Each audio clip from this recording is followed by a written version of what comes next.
Bonjour, je m'appelle Colère Fanny et je suis en Bac+3 gestion des ressources humaines dans l'entreprise U-Logistique à Meudon. Mes missions sont très diversifiées, mais je m'occupe principalement du recrutement de nos intérimaires. Cette vidéo va vous permettre de savoir ce qu'il faut dire ou ne pas dire lors d'un entretien. Première question qu'un employeur peut vous poser, c'est tout simplement « Présentez-vous ». Cette question elle a deux objectifs. Le premier, c'est d'en savoir un petit peu plus sur votre personnalité, si vous êtes plutôt timide, bavard, introverti ou réservé.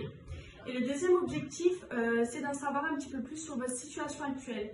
Si vous êtes encore étudiant, si vous travaillez ou si vous êtes à la recherche d'un emploi. Attention, un discours confus dès le début peut montrer à l'employeur que vous êtes stressé et c'est pas du tout le bon plan. Les choses à dire lors de votre présentation sont le nom, le prénom, le lieu d'habitation, votre parcours scolaire avec vos diplômes, votre parcours professionnel avec les expériences que vous avez pu avoir dans différentes entreprises et vos loisirs.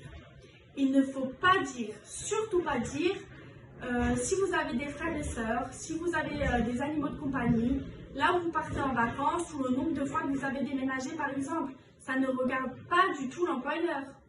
Deuxième question, que connaissez-vous de l'entreprise? Vous devez impérativement vous être renseigné sur la société qui vous fera passer l'entretien, via ou Internet ou les réseaux sociaux. L'employeur doit sentir que vous avez travaillé cet entretien et l'intérêt que vous portez à l'entreprise. Vous devez vous renseigner sur le détail du nom de l'entreprise pour celles qui ont un acronyme comme par exemple la SNCF ou GDF. Vous devez également vous renseigner sur l'activité principale, sur ses concurrents, sur les produits vendus, sur sa zone géographique, si elle est plutôt nationale ou internationale, et sur l'ampleur de l'entreprise. Troisième question, pourquoi vous et pas un autre? L'idée ici est vraiment de laisser une bonne impression au recruteur. Il doit se souvenir de vous. Pour cela, il faut que vous montrez que vous ayez confiance en vous et que vous savez vous vendre. Alors les choses à faire ici, c'est tout simplement de mettre en avant les compétences que vous avez pour montrer que vous êtes un bon élément pour l'entreprise.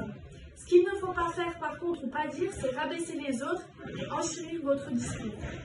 Quatrième question, quelles sont vos compétences? Sur votre CV, vous devez être franc. Il est préférable que l'employeur sache et connaisse vos points faibles ou vos axes d'amélioration plutôt qu'il le découvre par lui-même et que vous lui faites perdre son temps.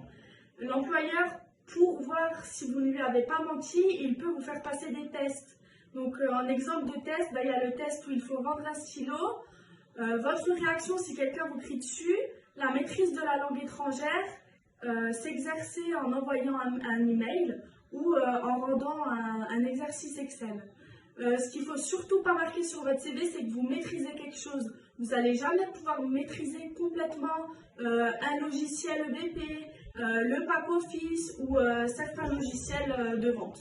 Pour la petite anecdote, il n'y a pas si longtemps, j'ai fait passer un entretien à une candidate. Donc, je tiens à préciser que sur son CV, c'était marqué qu'elle maîtrisait le pack office. Et au moment de l'entretien, je lui demande, alors sur Excel, vous vous sentez comment? Donc elle m'affirme et me dit que très bien, qu'elle est à l'aise, qu'elle maîtrise.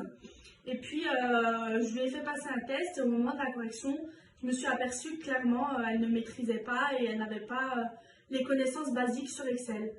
Donc c'est vraiment quelque chose que j'ai pas toléré et donc pour moi c'était rédhibitoire, sa candidature n'a pas été retenue.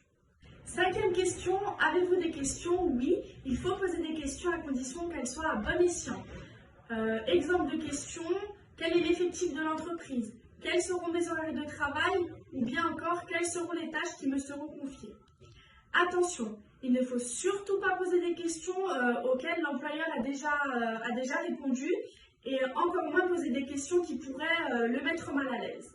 Les 5 questions précédentes sont celles les plus posées pendant des entretiens, mais sachez qu'il y en a d'autres moins courantes mais possibles, comme par exemple, quel est le dernier film que vous avez vu? Qu'attendez-vous d'un manager? Si vous étiez un animal, lequel choisirez-vous? En conclusion, un entretien d'embauche n'est pas à prendre à la légère, vous devez impérativement vous préparer. Vous devez vous apprêter, même avec le contexte actuel, apparence et tenue correcte. Il ne faut pas que vous soyez en pyjama, ni avec les cheveux en pétard par exemple. Si j'ai un dernier conseil à vous donner, et si surtout vous passez votre entretien en vidéo, n'hésitez pas 1 heure avant à tester tout votre matériel informatique, que ce soit vos écouteurs, votre connexion, votre ordinateur, tout ce qui est susceptible de planter le jour de l'entretien.